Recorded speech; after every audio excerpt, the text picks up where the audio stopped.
సిగురింపచేశావు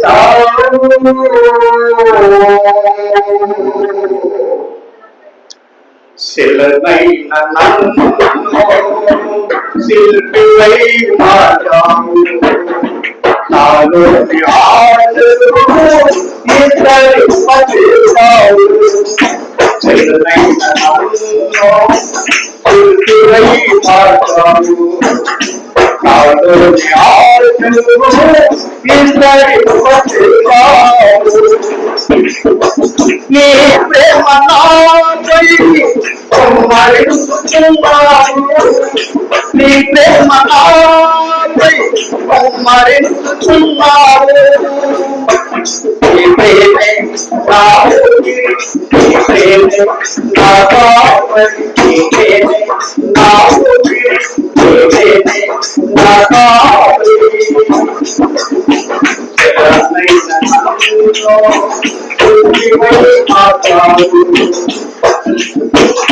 నాలోని ఆశలు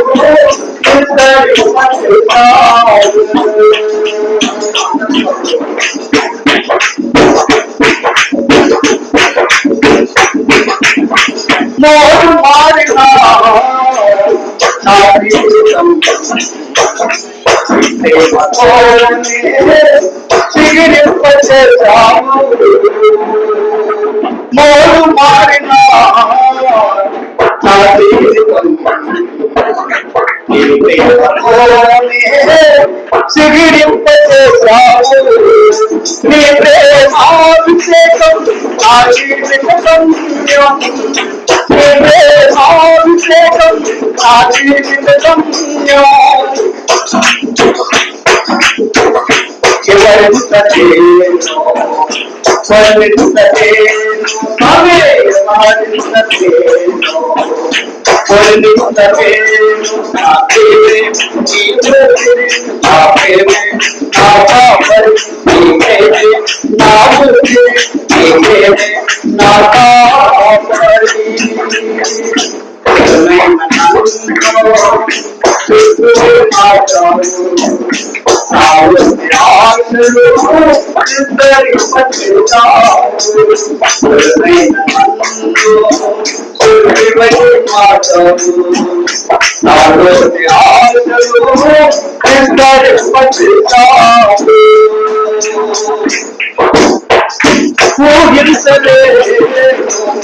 నీ ప్రేమ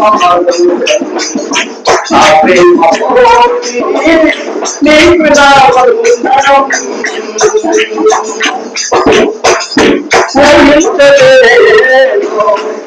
ప్రేమ నా ప్రేమ నీకు నా నీ ప్రేమ ఆకారం నా జీవితం నీ ప్రేమ ఆకారం నీ ప్రేమ రాజ్యం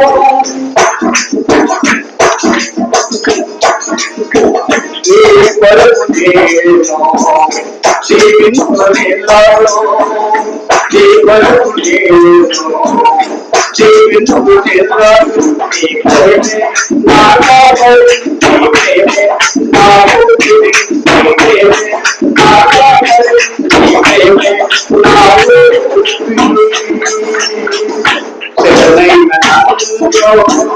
శిల్పివై మార్చావు నాలోని ఆశలు ఇతరింపచేశావు శిలమైన నన్ను శిల్పివై మార్చావు నాలోని ఆశలు ఇతరింపచేశావు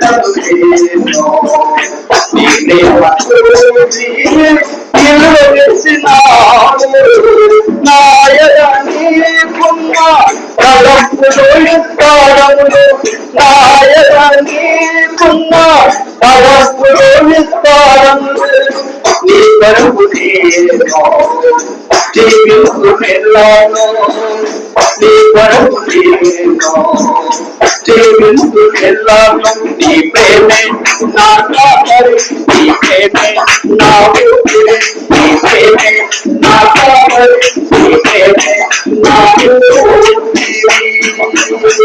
ఎలానైనా నాలోని ఆశలు ఎందరి మధ్యస్తావు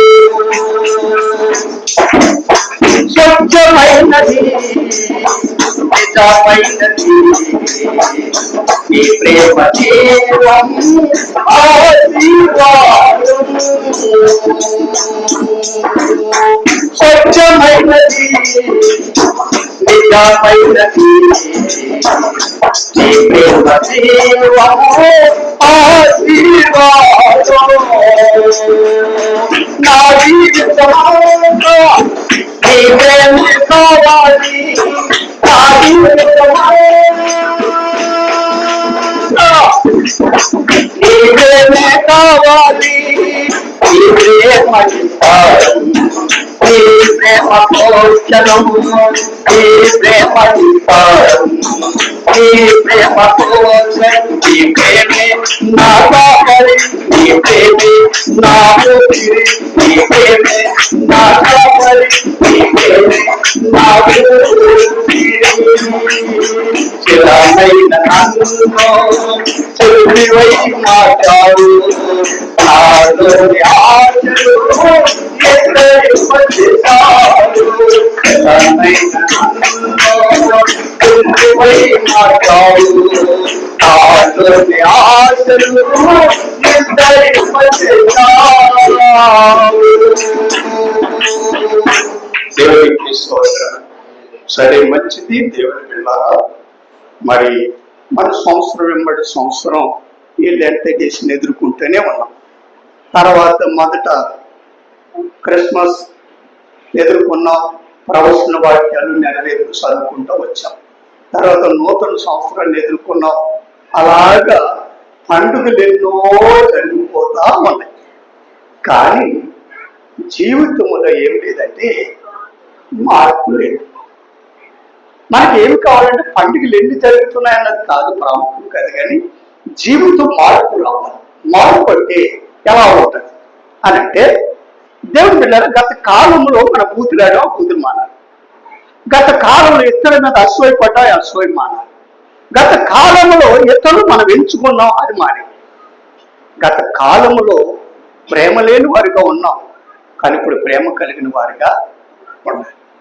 దేవుడి పిల్లరా, యేసు క్రీస్తు ప్రభు ఈ లోకానికి వచ్చి 30 సంవత్సరాలు అనగా మొదట పుట్టిన మొదటి దేవుడి దయలో మనుషులైన ఆయన వదిలాడు. తర్వాత 10 సంవత్సరాల వరకు తల్లిదండ్రులకు, అంటే చరిత్ర రాయబడలేదు కానీ ఆయన తల్లిదండ్రులతో ఉన్నారు. దేవుడి పిల్లరా దేవాలయానికి తీసుకెళ్లారు.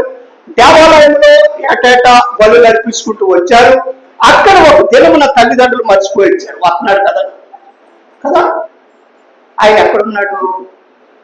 శాస్త్రుల మధ్యను పరిచర్యల మధ్యలో ఉండి వాళ్ళు వేస్తున్న ప్రశ్నలకు జవాబు చెబుతూ మంచి జ్ఞానంతో ఉన్నాడు.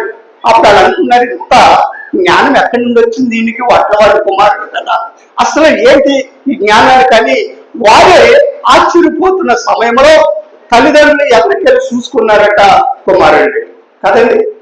తర్వాత తీసుకొచ్చిన నాయన ఎందుకు మమ్మల్ని దుఃఖ పెట్టేవంటే, అమ్మా ఎందుకు మీరు దుఃఖపడుతున్నారు, ఎందుకు నన్ను ఎదుగుతున్నారు? నా తండ్రి పని మీద నేను ఉన్నానని అన్నాడు. అప్పుడు చెప్పిన మాట, ఆ మాట ఎవరు? మరియమ్మ తన హృదయంలో తలపోసుకుంది. తర్వాత దేవుని బిడ్డలారా తల్లిదండ్రులకు సహాయం చేస్తూ 30 సంవత్సరాలు తల్లిదండ్రులతో ఉన్నాడు.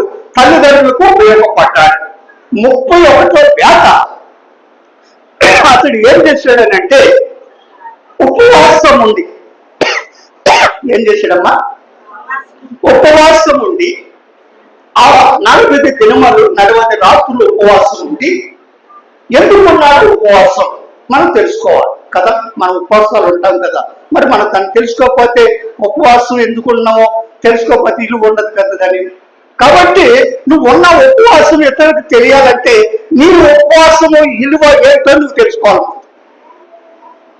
యేసు ప్రభు ఉపవాసం ఎందుకున్నాడంటే తండ్రి భూలోకమునకు తన కుమారుని పంపించాడు.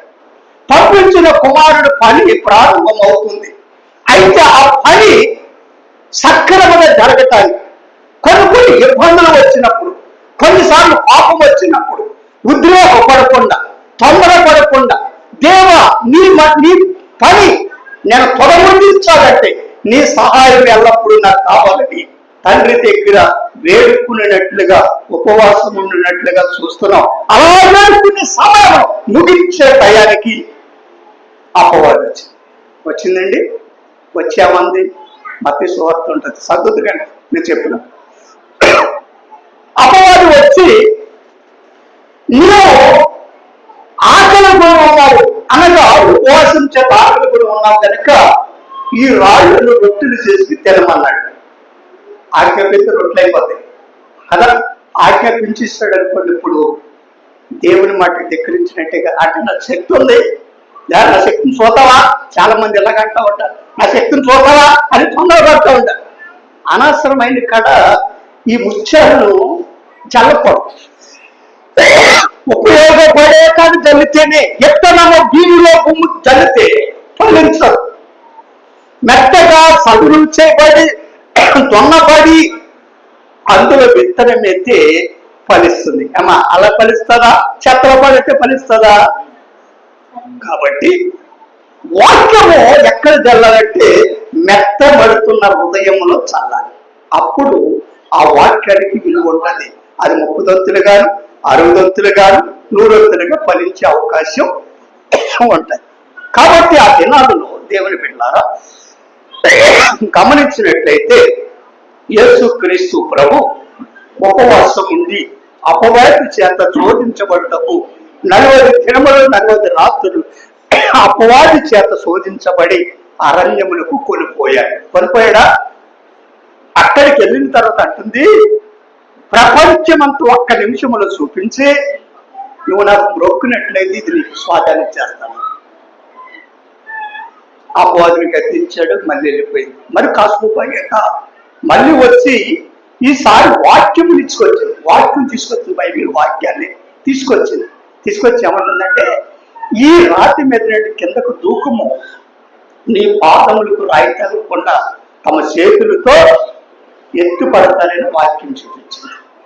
అప్పుడు గద్దించాడు అపవాది. ఆ దినం నుండి వెళ్ళింది.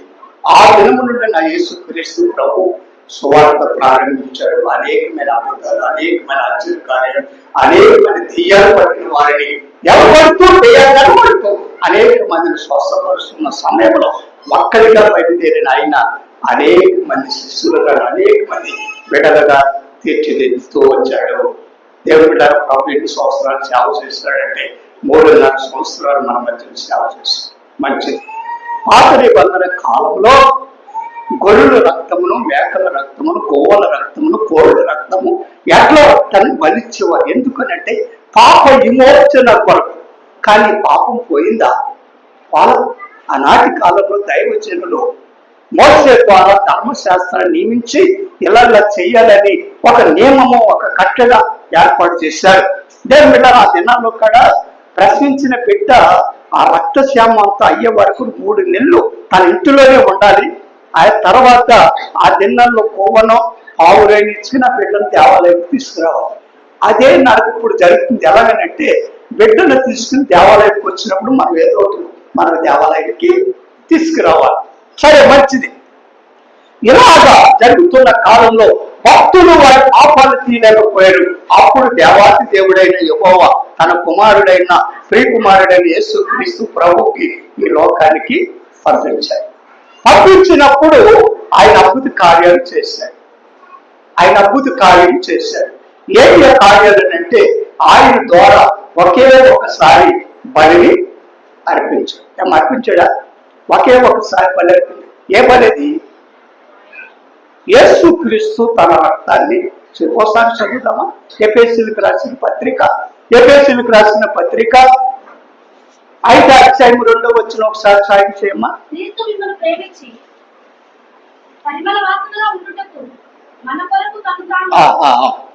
ఎవరు ఏం చేశాడమ్మా? క్రీస్తు నిన్ను ప్రేమించాడు, నన్ను ప్రేమించాడు, ఇక్కడ కూడి ఉన్న అందరూ ప్రేమించాడు, సృష్టి యావత్తును ప్రేమించాడు. క్రీస్తు మిమ్మల్ని ప్రేమించి పరిమళ వాసనగా ఉండుటకును, పరిమళ వాసన అనగా మనం ఎలా ఉన్నామంటే దుర్వాసనతో ఉన్నాం.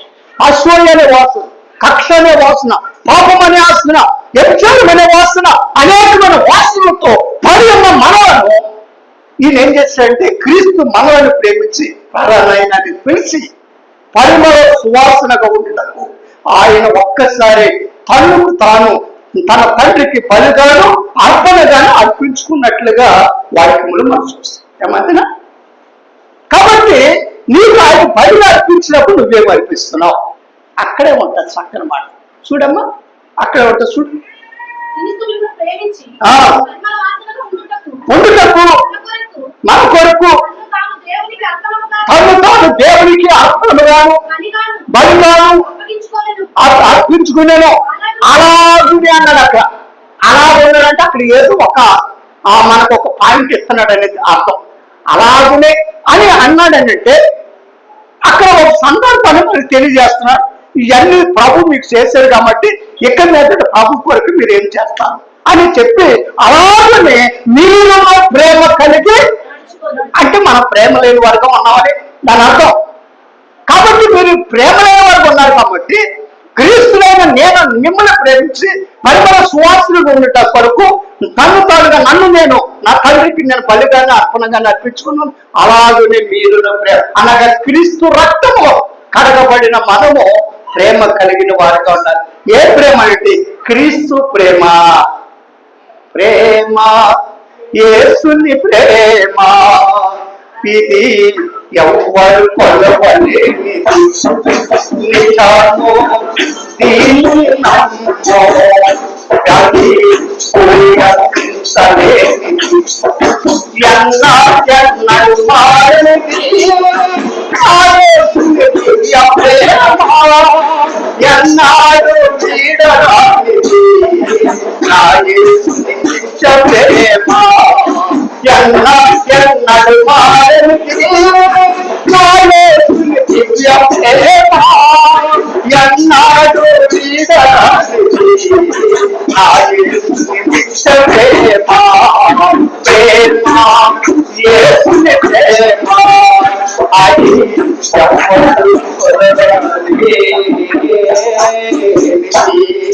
వచ్చావా? ఆయన ప్రేమ కొలగలమా? ఆయన లోతు చూడగలమా? ఎత్తు చూడగలమా? ప్రేమను మనం లోతు ఎత్తు కనుగోగలగడానికి ప్రయత్నం చేయాలి.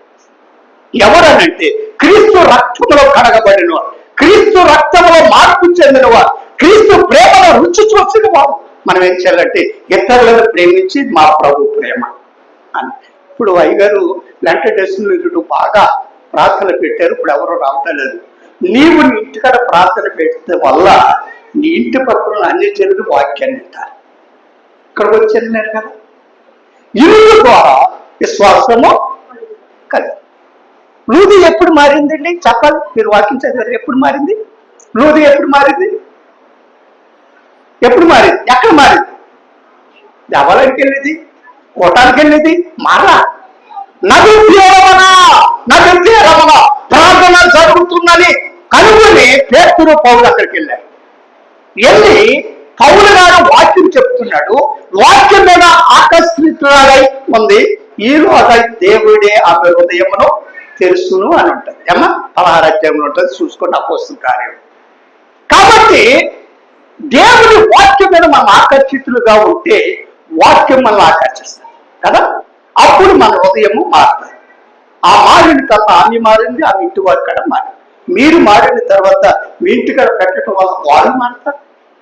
కాబట్టి మాకు ఈ విషయం తెలియదు అనుకునే వాళ్ళు చాలా మంది ఉంటారట. వాక్యం తెలియదు అన్నవాళ్ళు చాలా మంది ఉంటారట. కానీ వారికి మనం ఏం చేయాలంటే వెలుగులో వారి చీకట్లో ఉన్న వారికి మనం వెలుగు ఒక వెలుగు కలిగించాలి. అక్కడ బలి కలిగింది అనుకోండి, అక్కడ కోట వేసారు. ఏంటి కోట? ఏంటి మాటలు? ఏంటి చదివిన మాటలు? ఏంటి తీయగలిగిన ఈ తీయమైన మాటలు ఎక్కడి నుండి వచ్చినాయి అని వారు ఆ మాటల మీదకి ఆకర్షితులై ఉండి నీ ద్వారా ఒక ఆత్మ రక్షణ కొడితే పరలోకంలో నీ ధనం ఎంతో ఉందనే విషయాన్ని గమనించాలి. కాబట్టి ఆయన నిన్ను నన్ను ప్రేమించి అలాగని మీరును ప్రేమ కలిగి ఉండండి. ఎలా? అలాగని మీరును ప్రేమ కలిగి ఉండాలి అని చెప్పి ఏమన్నాడు చదువు సభాపరగా. అలాగని మీరు ప్రేమ కలిగి ఉండమని చెప్పి ఉండటానికి ఉండాలంటే కొన్ని పాయింట్లు మనం అవి ఉండకూడదు. అవి చెప్తున్నాడు ఇప్పుడు. చెప్పండి. మీలో జాగ్రత్తమైనను ఏ విధమైన అపవిత్రమైనను కోరత్వమే కానీ ఆ కోరత్వం అంటే మనుషులు కనపడరు కానీ ఆ మొక్కల్లో చూస్తే ఎలా ఉంటాయంటే ఓ బేసుడు ఇస్తున్న ఒడ్లు ఏగుతాయంట, మొక్కలు అలా ఉంటాయి. ఎలా ఉంటారు ఏంటి అమ్మగారు ఉంటారా కొంతమంది?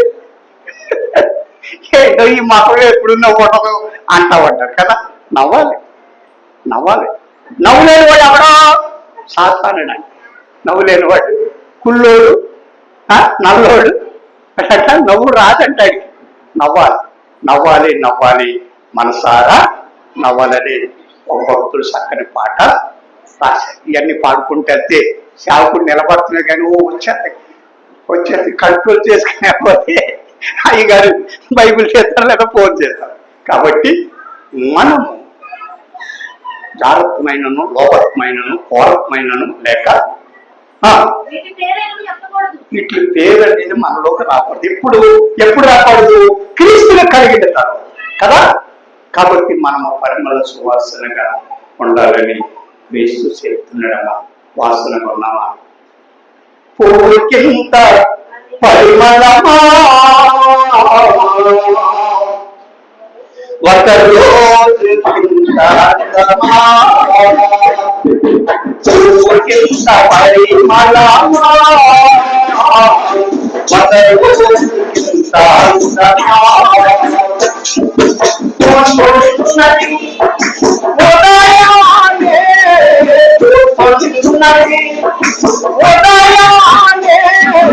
రాలిపోతున్నది జ్వరాలునే రాలిపోతున్నది జ్వరాలునే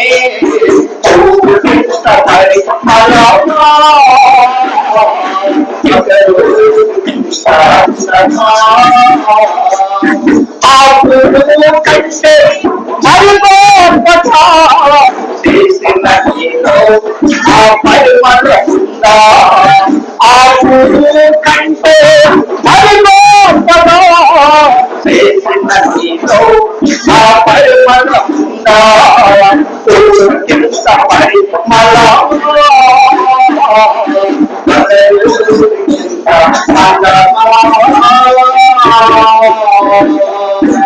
ఆ పువ్వు కంటే గొప్పగా చేశారు. ఆ పరిమళం నీలో ఉందా అనగా మనలో నుండి పరిమళ సువాసన ఎదుటకు ఆయన నీ కొరకు బలిగాను అర్పణగాను అర్పించు. మంచిది. ఒక వ్యక్తిని చూపించి నేను ముగించాలని ఇష్టపడుతున్నాను.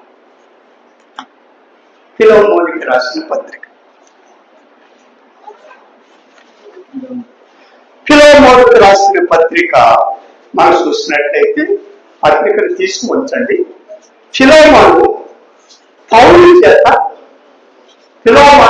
చేత రక్షణ పొందాడు. పౌలు చేత రక్షణ పొందాడు. రక్షణ పొందిన ఆ ఫిలోమోను అక్కడ ఉన్నప్పుడు ఫిలోమోను దగ్గర ఒక వ్యక్తి ఉన్నాడు. ఎవరా వ్యక్తి? ఒనేసిమో. బైబిల్ చదువుతున్నారు కదా, నాకు చెప్పారు మీరు. చదువులేను నేను చెప్పాను మీకు. రాయటం రాదు ఇప్పుడు. మరి ఎవరిచ్చాడు ఇది? ఆయన ఇచ్చాడు. ఆయన దగ్గర కూర్చుంటే నువ్వు నీ పట్ట బాగులు పోయే మాటలు నేర్పుతాడు మనకి. ఆయన దగ్గర కూర్చుని మనం నేర్చుకోవాలి. మంచిది. ఫిలోమోను దగ్గర ఫిలోమోను అనే వ్యక్తి పరిస్థితి దగ్గర ఫిలోమోను యొక్క ఉన్నాడు. అయితే అతడు దేవుడు బిడ్డగా నిష్ప్రయోజకుడిగా ఉన్నాడు. అనగా అతనికి యజమానికి నష్టము కలగజేశాడు. ఒక్కసారి వాక్యాన్ని చదువులో చూడండి. మొదట ఒక అధ్యాయం ఆ దేవుడి బిడ్డ 11:6 చదవమా. నీకు కలిగిన విశ్వాసమును గూర్చి విని నా ప్రార్థన యందు నీ నిమిత్తము జ్ఞాపన చేయొచ్చు ఎల్లప్పుడూ నా దేవునికి కృతజ్ఞత స్తుతులు చెల్లిస్తూ ఉన్నాను.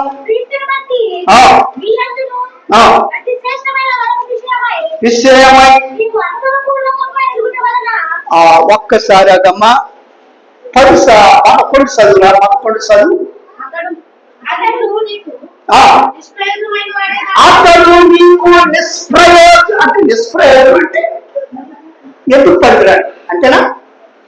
నిష్ప్రయోజనం అంటే ఎందుకు పనికిరాని వస్తువు దాన్ని ఏం చేస్తాడు? దూరంగా తీసిపాడాడు కదా. అతడు మునుపు నీకు నిష్ప్రయోజనకరమైన వాడు ఎవరు అని అంటే దేవుని ఇక్కడ చూస్తే పిల్లవాడి దగ్గర ఉన్న వనేశ్యము నిష్ప్రయోజనమైన వాడు. అతని దగ్గర ఉన్నాడు, అతనికి నష్టం చేస్తాడు.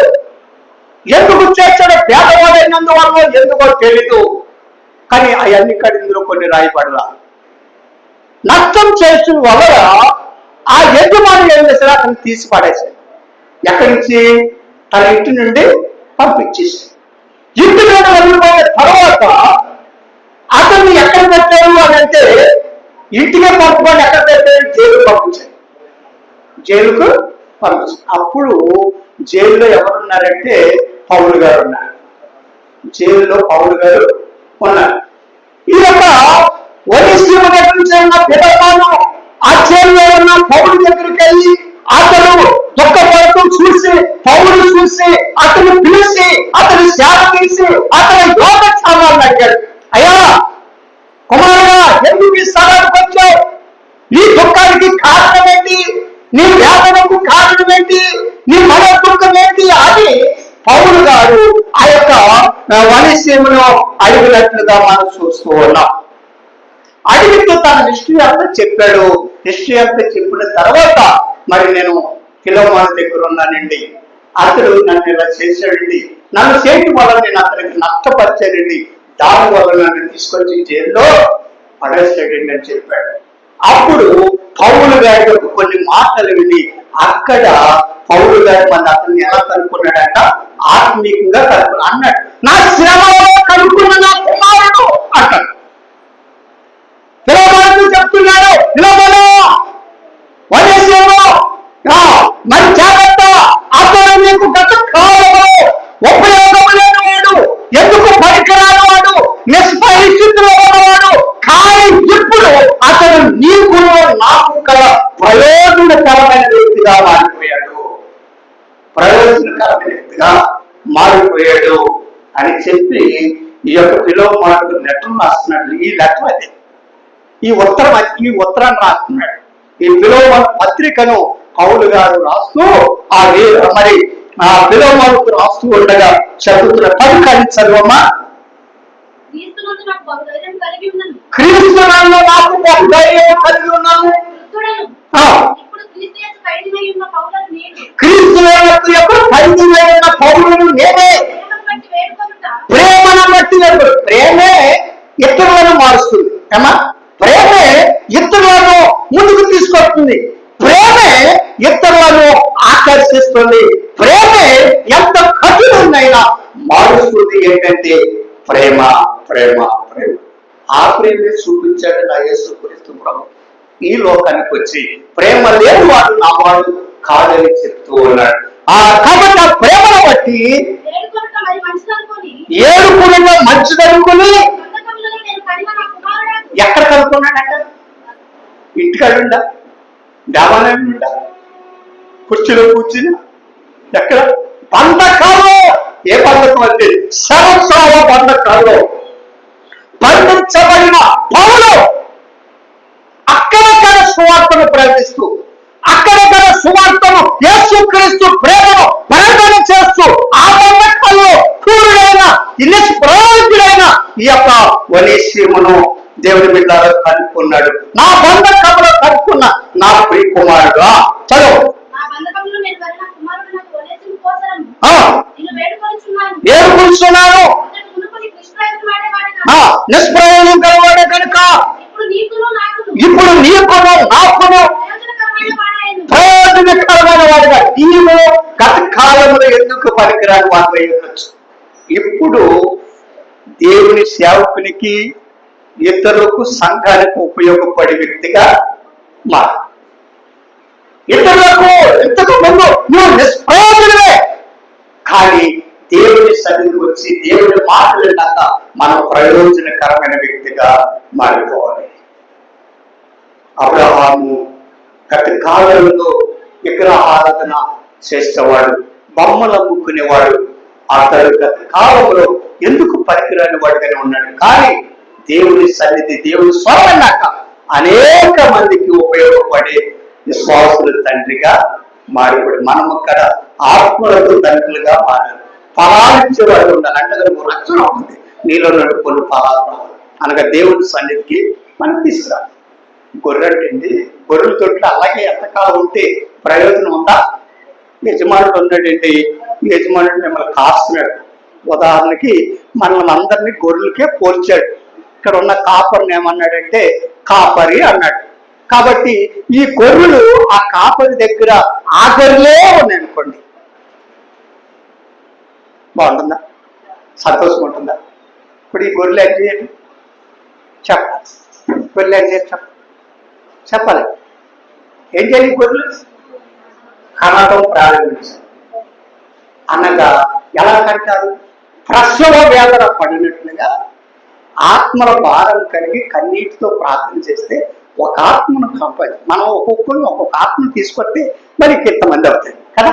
ఆ అంతమంది కలిపి మళ్ళీ ప్రార్థన చేస్తే మరొక అంతమంది అవుతాడు. అప్పుడు ఆ పాడి దాకా పెంచాలి, ఇటు తిరిగి పాడి దాకా పెంచాలి. చేర్చు కనాలండి మనం ఆత్మలను. పరమలు నాశించిన పరలోకపు తండ్రి తేరు చూచుచున్నాడు నీ వైపు. పరమలు నాశించిన పరలోకపు తండ్రి తేరు చూచుచున్నాడు నీ వైపు. పలియంత పిండుట నీకు న్యాయమా? యజమాను సహనము తెలగాటమా? పలియంత పిండుట నీకు న్యాయమా? యజమాను సహనము తెలగాటమా? పలములు నాశించిన పరలోకపు తండ్రి చూస్తున్నాడు నీ వైపు. పరలోక తండ్రి నీ వైపు నాయకు చూస్తున్నాడు. ఫలాలు ఆశించి ఫలాలు ఇవ్వకపోతే ఏం చేస్తాడు? కింద చెప్పాడు, కోట్ల పెడతానన్నాడు. అదే పాటలో 2 చరణాల పాట ఇది. కాబట్టి ఐగుప్తుడండి తిరిగి తెచ్చి సంఘ ద్రాక్ష తోటలో నిన్ను నాటి ఇది సంఘ ద్రాక్ష తోట, ఇందులో నిన్ను నాటినేమో ఫలాలు కదా. ఫలాలు ఇచ్చేవారుగా మనం ఉండాలని ఇక్కడ అంటున్నాడు. నా బంధకములు తరుముకున్న నా ప్రియ కుమారుడు కొరకు అనగా పోలీసీమను తిరిగి పోతుంది. చదువుమా త్వరగా అక్కడి నుంచి త్వరగా 12 నా ప్రాణము అంటువాడని అతనిని నీ అందుకు. నా ప్రాణం అంటే నువ్వు నా కుమారుడు, నేను నీ తండ్రిని. అయినా నాకొక్క కుమారుడు ఈ ఖైదీలో ఉండగా, ఈ శరస్సులో ఉండగా, ఈ బంధకాల్లో ఉండగా పుట్టిన కుమారుడు. ఇన్ని పంపుతున్నాను నీ దగ్గర, మళ్ళీ నీ దగ్గర పంపుతున్నాను, జాగ్రత్తగా చూడు అని చెప్పి నేను ముగిస్తానికి ముందుకెళ్తున్నాను. 15 వచ్చు. కాబట్టి